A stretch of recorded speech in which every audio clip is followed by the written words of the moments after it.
She was not what I expected. They told me she was a hot therapist, which already sounded like a joke. I don't need therapy, I told the Admiral. He just smirked through the holo. She's not for you, Captain Rourke. She's for the crew. Right, because losing 13 people in one engagement doesn't affect the man giving the orders. She arrived on Harbinger of Dawn 2 days later. I expected a soft-voiced civilian, maybe a gentle smile. Instead, Dr. Elira Kale stepped off the shuttle like a soldier, boots laced tight, dark coat slung over one shoulder, eyes sharp enough to cut hull plating. No visible weapons, but I could tell she carried weight. The emotional resilience of this crew is hanging by a thread, she said, without even a hello. Where's my office? I blinked. We repurposed it for emergency storage. Then I'll work from your quarters. I laughed. She didn't. She meant it.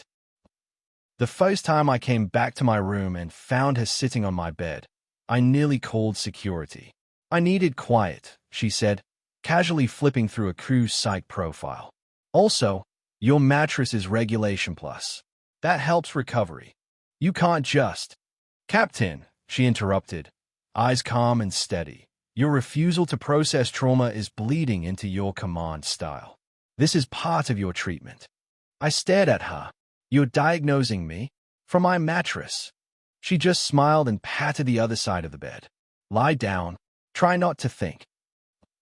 In the weeks that followed, the crew's morale began to rise.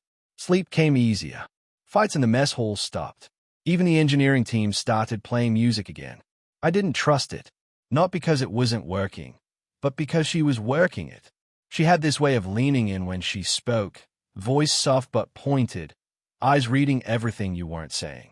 She asked questions I didn't want to answer and waited through the silence until I cracked. And every night, she was still there. In my quarters. On my bed. Reading. Writing. Listening.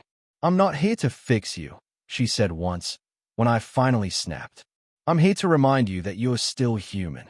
Funny thing was, I'd forgotten. By the time the Husqvarna attacked, she wasn't just our therapist.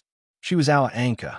And by the time the fires were out and the stars returned to silence, she was still in my bed.